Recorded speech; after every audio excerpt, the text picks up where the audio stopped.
آئندہ 2 روز تک اس معاملے میں کوئی پیش رفت نہیں ہوئی۔ میری بھی دیگر مصروفیات اس قدر بڑی ہوئی تھیں کہ مجھے سر کھجانے کی فرصت نہ مل سکی۔ تیسرے روز ASI محمد رفیق نے مجھے نجیب کے بارے میں رپورٹ دی۔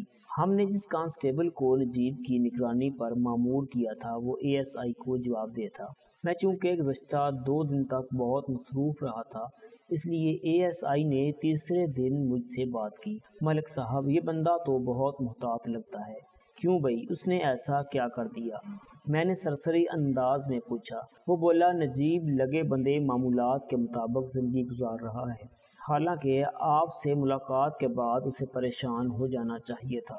آپ نے ریحان سے ملاقات والی جو بات کہی تھی وہ ایسی نہیں تھی کہ نجیب پر اس کا کوئی اثر ہی نہ ہوتا، لیکن اس اللہ کے بندے کے معمولات پہلے کی طرح جاری ہیں جیسے کچھ ہوا ہی نہ ہو۔ کیا معمولات ہیں اس کے؟ میں نے پوچھا۔ وہ روزانہ صبح 8 بجے گھر سے نکلتا ہے، ASI نے بتایا، اور رات 8 بجے ڈیوٹی ختم کر کے گھر واپس چلا جاتا ہے، مگر اس دوران میں وہ 2-3 مرتبہ ڈنڈی بھی مارتا ہے۔ کس قسم کی ڈنڈی رفیق؟ وہ وضاحت کرتے ہوئے بولا، اس کی ڈیوٹی تو صبح 8 سے رات 8 بجے تک ہے، جس میں ظاہر ہے وہ کچھ اوور ٹائم بھی کرتا ہوگا، لیکن دن میں وہ 3 مرتبہ گھنٹے آدھے گھنٹے کے لیے ڈیوٹی سے غائب ہو کر گھر چلا جاتا ہے۔ پھر ASI نے بتایا، نجیب روزانہ دن میں 10 بجے، 2 بجے اور شام 5 بجے ڈیوٹی چھوڑ کر کچھ وقت اپنے گھر میں گزارتا تھا۔ میں ریلوے ملازمین کی اس عادت سے بخوبی آگاہ تھا، خاص طور پر وہ ملازمین جن کے گھر ریلوے اسٹیشن سے زیادہ فاصلے پر نہ ہوں۔ وہ اس قسم کی حرکتیں کرتے رہتے تھے اور لنچ وغیرہ تو لازماً اپنے گھر پر ہی کرتے تھے۔ میرے قصبے کا ریلوے اسٹیشن زیادہ مصروف نہیں تھا، وہ ایک برانچ لائن تھی، اس لیے وہاں سے زیادہ گاڑیاں بھی نہیں گزرتی تھی۔ چنانچہ خالی وقت دیکھ کر ٹکٹ کلرک نجیب اللہ اپنی خوب روح بیوی کے پاس چلا جاتا ہوگا۔ اس میں حیرت یا پریشانی والی کوئی بات نہیں تھی۔ میں نے ASI سے پوچھا، یہ تو اس کے روزمرہ کے معمولات ہو گئے، اس کے علاوہ اس کے بارے میں کوئی خاص بات پتہ چلی؟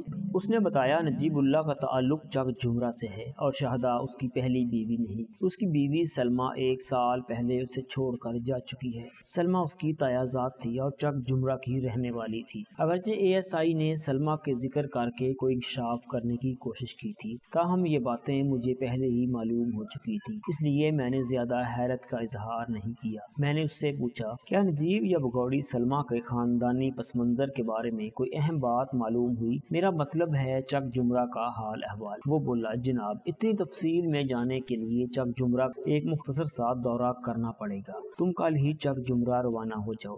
میں نے فیصلہ کن انداز میں کہا، گڑے مردے اکھاڑنے کے لیے پھاوڑوں اور بیلچوں کی ضرورت تو پڑتی ہی ہے نا؟ وہ حیرت سے میری جانب دیکھتے ہوئے بولا، جناب، آپ کون سے گڑے مردوں کا ذکر کر رہے ہیں؟ میں نے یہ بات محاورتاً کہی ہے، میں نے زیر لب مسکراتے ہوئے کہا۔ دراصل میری بات کا مقصد یہ ہے کہ جس شخص کو ہم نے ٹارگٹ بنایا ہے اس کے بارے میں ہمارے پاس مکمل اور قابل اعتماد معلومات ہونا چاہیے۔ ہم نجیب کو اگر شکار کرنا چاہتے ہیں تو ہمیں اس کا پس منظر معلوم ہونا چاہیے۔ اب تم نے بتایا ہے کہ اس کی پہلی بیوی سلمہ اس کی تایازاد بھی تھی، تو ان کے ماضی کے بارے میں جاننا اور بھی ضروری ہو گیا ہے، خاص طور پر اس صورت میں کہ سلمہ اپنے شوہر کو چھوڑ کر کسی آشنا کے ساتھ فرار ہو گئی ہے۔ ASI تائیدی انداز میں سر ہلانے لگا۔ میں نے پوچھا، تمہاری اس نگرانی کے دوران میں نجیب نے قصبے سے باہر جانے کی کوشش تو نہیں کی؟ بالکل نہیں جناب، وہ پورے وثوق سے بولا۔ آفتاب نے اس کی بڑی کڑی نگرانی کی ہے۔ آفتاب اس کانسٹیبل کا نام تھا جسے ہم نے نجیب کی نگرانی کا ذمہ سونپ رکھا تھا۔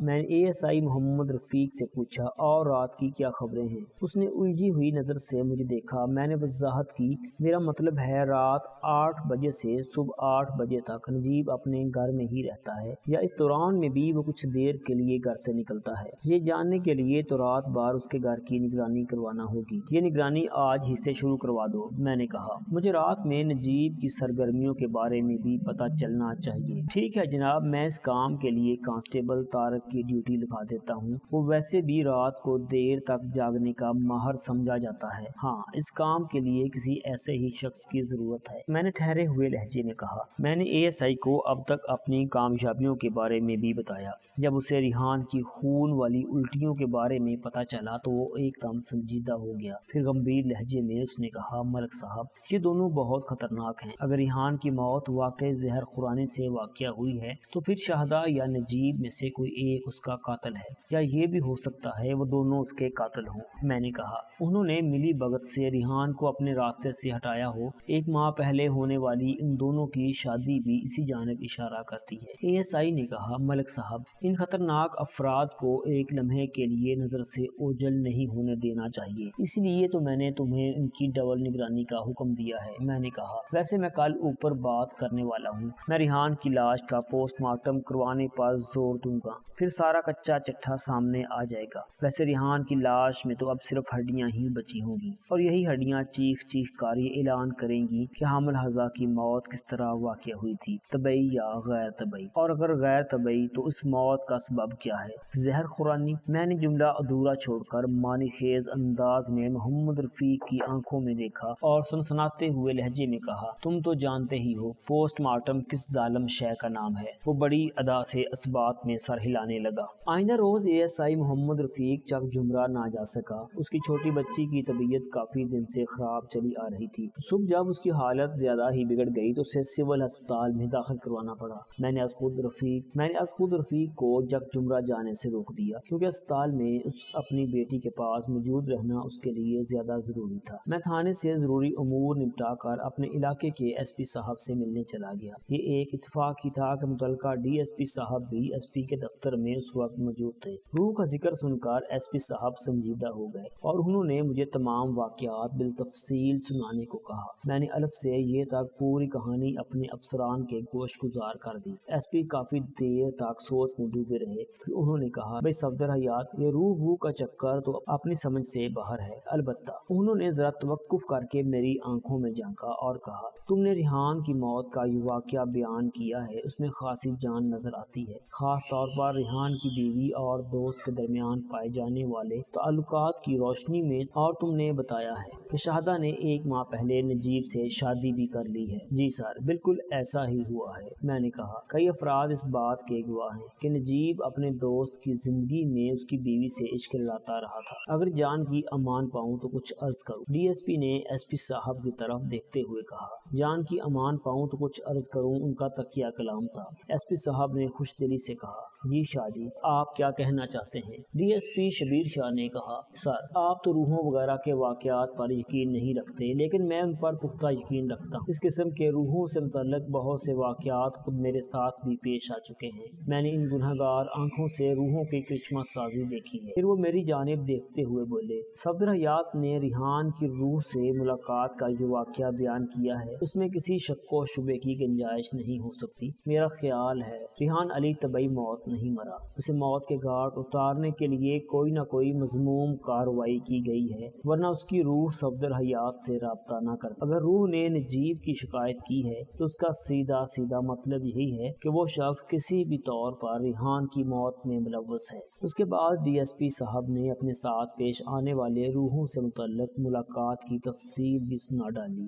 SP صاحب نے کہا اس چکر میں پڑنے کی چنداں ضرورت نہیں کہ ریحان کی روح نے کیا کیا اور کیا نہیں کیا۔ ریحان کا خون کی الٹیاں کرتے ہوئے مرنا اور شہدا کا شوہر کی زندگی میں اس کے دوست سے عشق لڑانا ہی کافی ہے۔ اس بنا پر میں تمہیں ریحان کی لاش بالفاظ دیگر اس کی ہڈیوں کا پوسٹ مارٹم کرانے کی اجازت دیتا ہوں۔ اس کام کے لیے جس قسم کی قانونی تیاری ضروری ہو وہ تم کر لو۔ اس کے بعد کچھ دیر ہمارے درمیان دوسرے موضوعات پر باتیں ہوتی رہیں، پھر میں نے واپسی کی اجازت طلب کر لی، جو خوش دلی کے ساتھ دے دی گئی۔ میں SP صاحب کے کمرے سے باہر آیا تو DSP صاحب بھی میرے ساتھ ہی آ گئے۔ پھر ہمارے درمیان لگ بھگ آدھے گھنٹے تک موجودہ معاملے پر تبادلہ خیال ہوتا رہا۔ مجھے محسوس ہوا جیسے روحوں کے معاملات ان کا خصوصی موضوع ہوں۔ وہ گہری دلچسپی سے ایک بات خرید کر مجھ سے پوچھ رہے تھے۔ کچھ دیر بعد میں پرجوش انداز میں ان سے ہاتھ ملا کر واپس تھانے آ گیا۔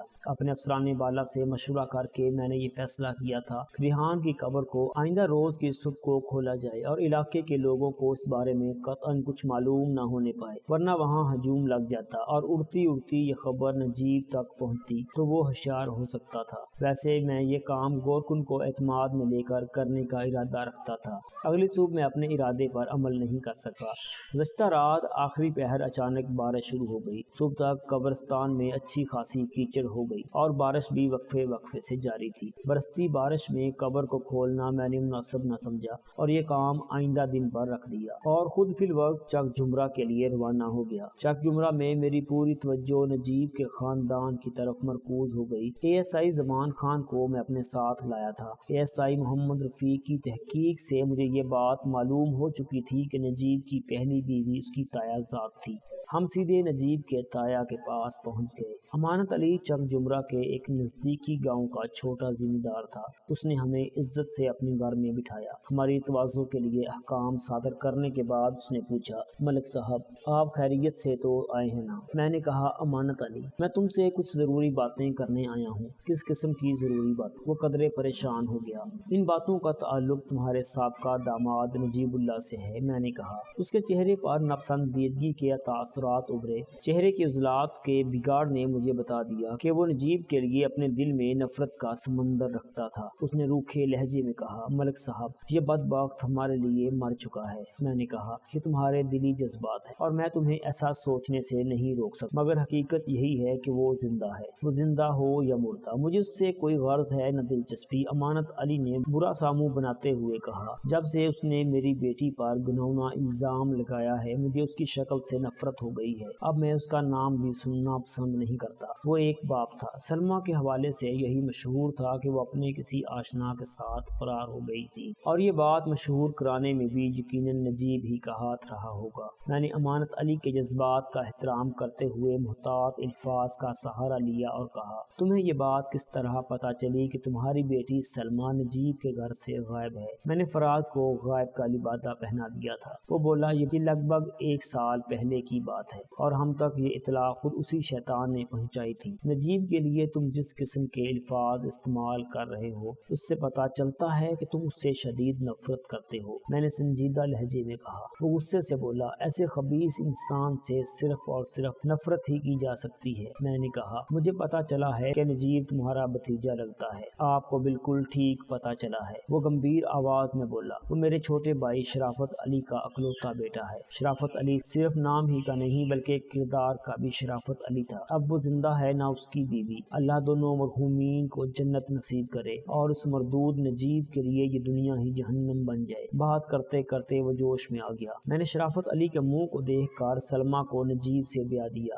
لیکن اس احسان فراموش نے مجھے گہرا دلی صدمہ پہنچایا۔ میں تو تصور بھی نہیں کر سکتا تھا کہ سلمیٰ اس قسم کا کوئی قدم اٹھائے گی۔ وہ بہت ہی غیرت والی لڑکی تھی۔ پتہ نہیں نجیب نے اس کے ساتھ کیا کیا۔ آخری جملہ امانت علی نے بڑی حسرت ناک انداز میں ادا کیا تھا۔ میں نے کہا، امانت علی میں تمہاری دلی کیفیت کو سمجھ رہا ہوں، اس لیے اگر تمہیں میرا کوئی سخت لفظ محسوس ہو تو نظر انداز کر دینا، میں اپنے فرض سے مجبور ہوں۔ اس نے پوچھا، آپ نجیب کے بارے میں کس قسم کی تفتیش کر رہے ہیں؟ میں اس کا خاندانی پس منظر، کردار اور اعمال کے بارے میں معلومات اکٹھی کر رہا ہوں۔ ایک خاص معاملے میں مجھے ان چیزوں کی ضرورت ہے۔ اور یہ خاص معاملہ کون سا ہے؟ اس نے سوال کیا۔ کیا اس کا تعلق میری بیٹی سلمیٰ سے تو نہیں؟ فی الحال تو نہیں، میں نے کہا، لیکن ممکن ہے آگے چل کر کوئی تعلق نکل آئے۔ وہ دونوں ہاتھوں کو انکاری انداز میں ہلاتے ہوئے بولا، ملک صاحب خدا کے واسطے میری بیٹی کے معاملے کو نہ اچھالیں۔ جو نقصان اٹھانا تھا وہ ہم اٹھا چکے ہیں۔ مزید بے عزتی اور چرچا میں برداشت نہیں کر سکتا۔ وہ یہاں بھی ہے، اللہ اسے خوش رکھے۔ میں نے کہا، تمہاری باتوں سے تو یہی ظاہر ہوتا ہے کہ تم نے سلمیٰ کے حوالے سے نجیب کے بیان پر یقین نہیں کیا تھا۔ کیا میں غلط کہہ رہا ہوں؟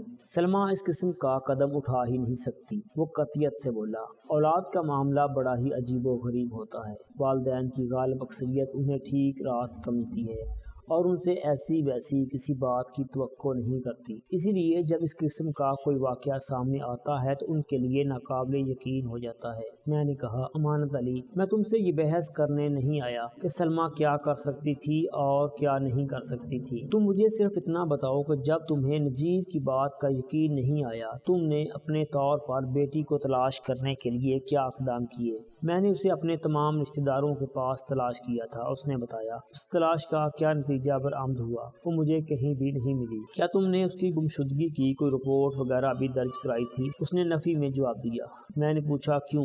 وہ بات دراصل یہ ہے ملک صاحب کہ سلمیٰ کے غائب ہونے پر نجیب کے الزام نے میری ماتھ ہی مار دی تھی۔ پھر کسی نے ہمیں سمجھایا کہ تھانے وغیرہ جانے کا کوئی فائدہ نہیں، ابھی تک تو معاملہ 4 آدمیوں میں ہے، جب پولیس کچہری ہوگی تو پوری دنیا کو پتہ چل جائے گا۔ امانت علی کی بیٹی اپنے کسی یار کے ساتھ بھاگ گئی۔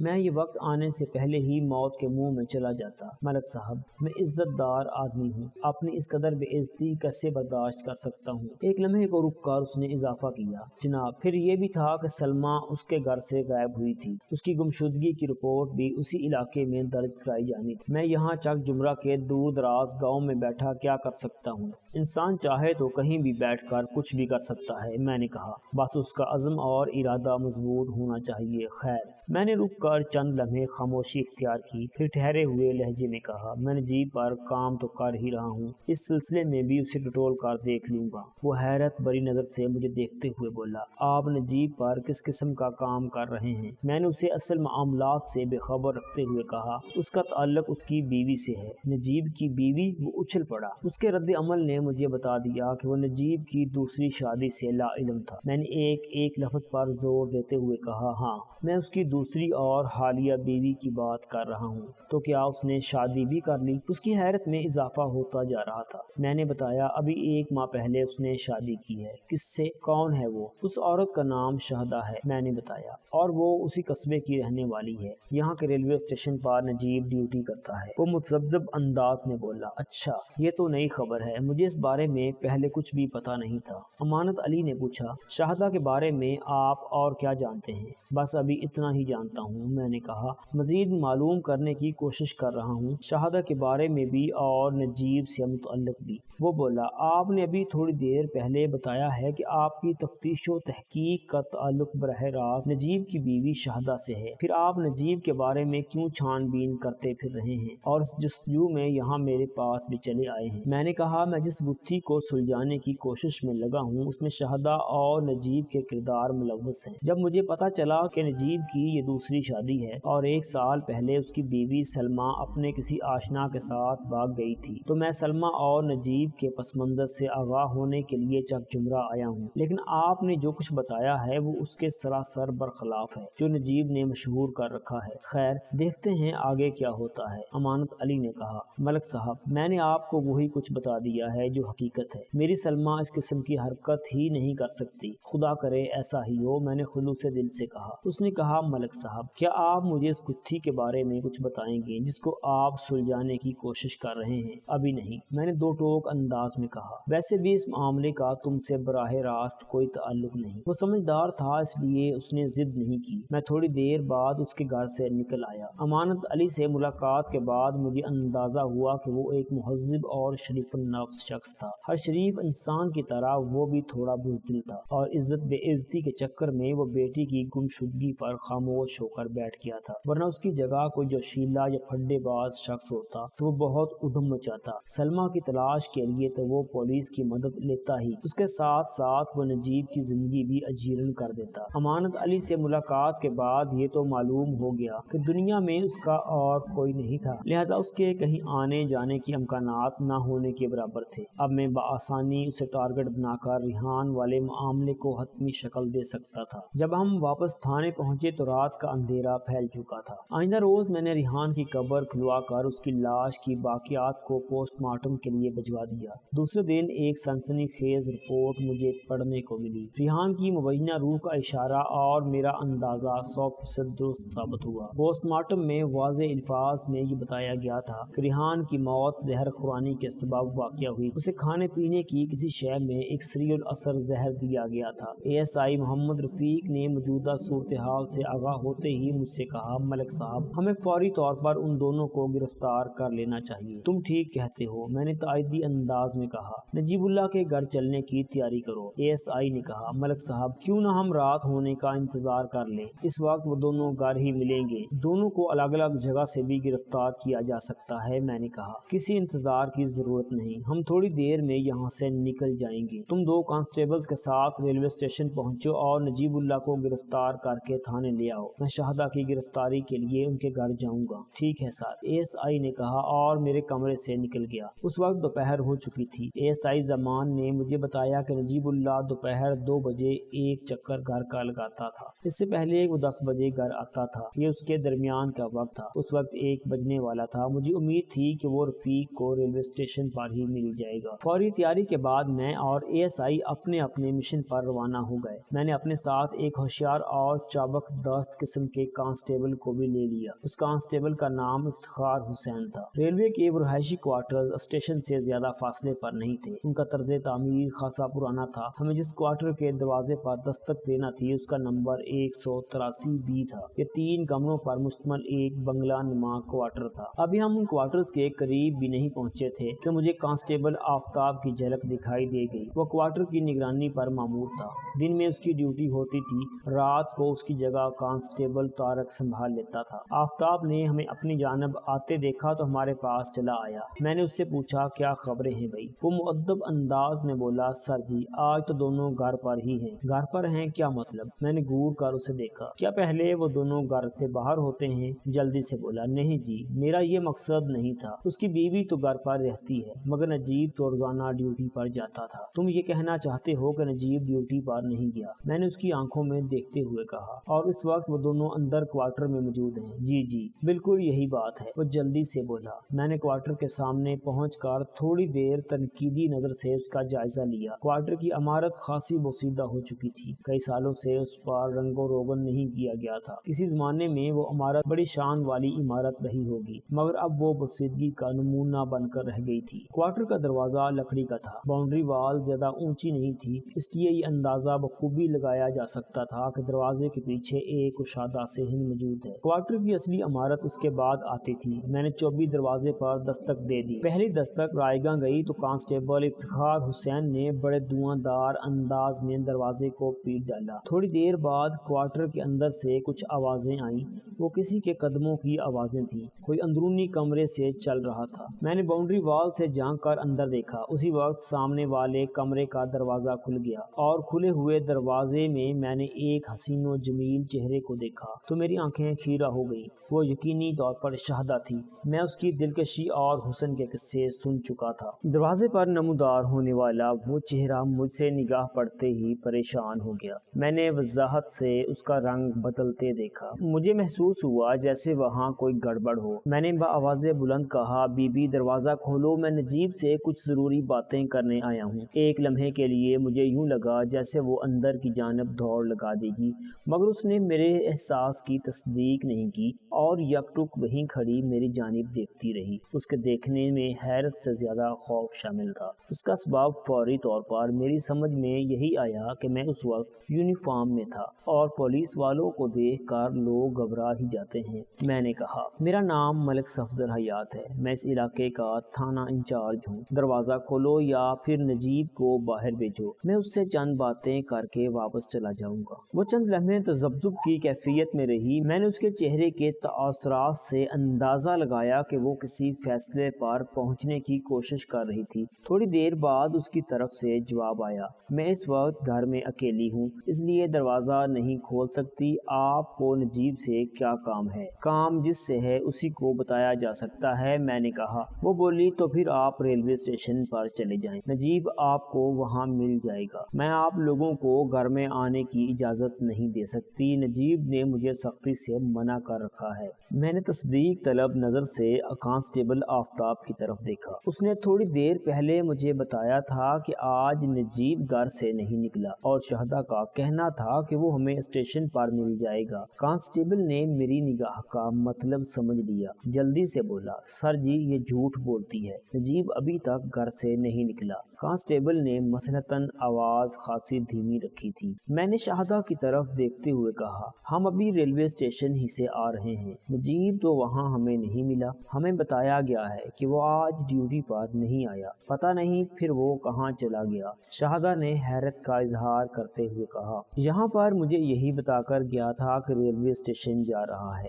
میں نے شاہدہ کو خاصا بے قرار محسوس کیا۔ میری چھٹی حیث بار بار مجھے اشارہ دے رہی تھی کہ کوئی گڑبڑ ہے۔ میں نے کہا وہ صبح کتنے بجے گھر سے گیا تھا؟ وہ روزانہ 8 بجے گھر سے نکلتا ہے۔ میں روزانہ کی نہیں آج کی بات کر رہا ہوں، آج بھی وہ اتنے بجے ہی اسٹیشن گیا ہے، اس نے بتایا۔ میں نے کہا مجھے پتا چلا ہے کہ وہ ڈیوٹی کے دوران میں بھی گھر کے چکر لگاتا رہتا ہے۔ اس کا پہلا چکر 10 بجے، دوسرا چکر 2 بجے اور تیسرا چکر 5 بجے لگتا ہے۔ اس وقت 1 بج رہا ہے، کیا اس نے صبح 10 بجے والا چکر لگایا تھا؟ میری بیان کردہ اس تفصیل نے اسے الجھا دیا۔ وہ حیرت بھری نظر سے مجھے دیکھتے ہوئے بولی، آپ کو اتنی باتیں پتہ ہیں؟ مجھے اس سے بھی زیادہ باتیں معلوم ہیں۔ میں نے کہا اب تم شرافت سے میرے سوال کا جواب دو ورنہ میں سختی پر مجبور ہو جاؤں گا۔ اس نے بتایا آج نجیب نے 10 بجے والا پھیرا نہیں لگایا۔ تمہیں اس سے تشویش نہیں ہوئی؟ نہیں، اس نے نفی میں جواب دیا۔ کبھی کبھار وہ زیادہ کام کی وجہ سے ایسا نہیں کر پاتا۔ میں نے کہا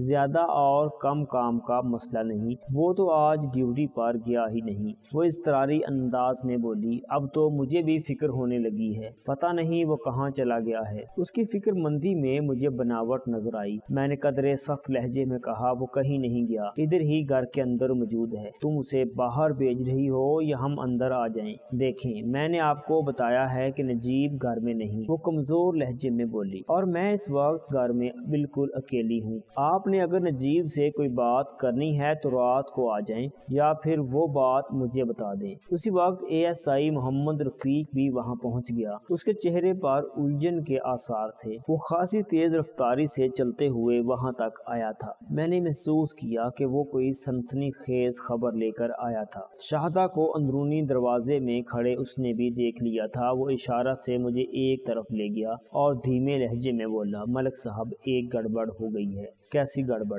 میں نے شاہدہ کی جانب دیکھتے ہوئے ASI سے پوچھا۔ اس نے بتایا نجیب تو آج ڈیوٹی پر گیا ہی نہیں، یہ بات مجھے معلوم ہو چکی ہے۔ میں نے کہا کانسٹیبل آفتاب نے آج اسے کوارٹر سے نکلتے نہیں دیکھا۔ ASI نے کہا جناب ادھر اسٹیشن ماسٹر سے میری بات ہوئی ہے، اس نے مجھے بتایا کہ نجیب آج سے 1 ہفتے کی چھٹی پر ہے۔ چھٹی پر؟ بے ساختہ میرے منہ سے نکل گیا۔ جی ملک صاحب، وہ اسبات میں گردن ہلاتے ہوئے بولا، اور آپ کو تو معلوم ہی ہے کہ سرکاری محکموں میں پہلے چھٹی منظور کروانا پڑتی ہے۔ اس کا مطلب یہ ہے کہ وہ کسی خاص منصوبے پر کام کر رہا ہے۔ میں نے کہا شاہدہ تو بتا رہی ہے کہ وہ آج صبح حسب معمول ڈیوٹی پر گیا ہے، ممکن ہے اس نے اپنی بیوی کو چھٹی کے بارے میں کچھ نہ بتایا ہو۔ اس کا تو یہی مطلب ہے کہ وہ اندر موجود ہے، ASI بولا، اور شاہدہ نے جھوٹ بولا ہے۔ میں نے کہا پھر تو کوارٹر کے اندر داخل ہونا نہایت ہی ضروری ہو گیا ہے۔ ہمارے درمیان یہ باتیں چند سیکنڈ میں ہو گئی تھی۔ اس دوران میں شاہدہ دروازے میں موجود رہی، تاہم اس کی اضطرار اور الجھن میں کئی گنا اضافہ ہو گیا تھا۔ میں نے دوبارہ اس کی جانب متوجہ ہوتے ہوئے کہا شاہدہ بی بی، میں نے ابھی تک شرافت کی زبان میں تم سے بات کی ہے۔ اگر تم نے 1 منٹ کے اندر نجیب کو باہر نہ نکالا تو مجبوراً مجھے تھانے دارانہ رویے کا مظاہرہ کرنا پڑے گا۔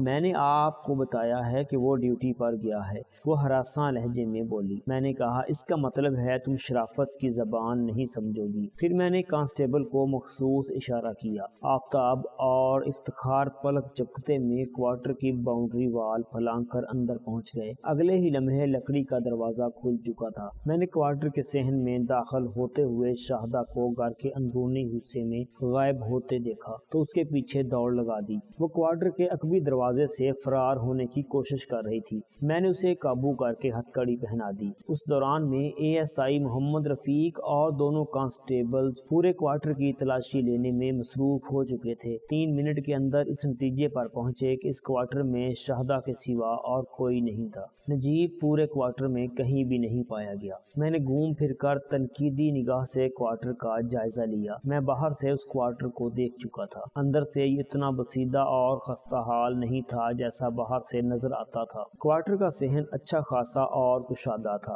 داخلی چوبی دروازے کے پاس کچے صحن میں ایک نیم کا درخت لگا تھا۔ اس کوارٹر میں کل 3 کمرے تھے۔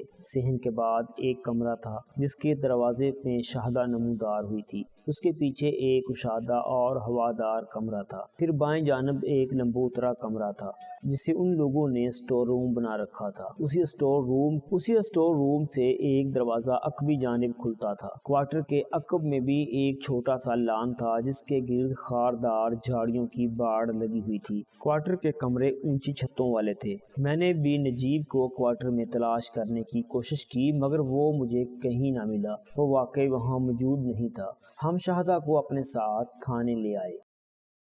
تو دوستو یہ تھی ہماری آج کی سٹوری۔ جانے سے پہلے اس ویڈیو کو لائک کریں، شیئر کریں، کمنٹ باکس میں اپنی رائے کا اظہار ضرور کریں۔ چینل کو سبسکرائب کر لیں اگر سبسکرائب نہیں کیا تو۔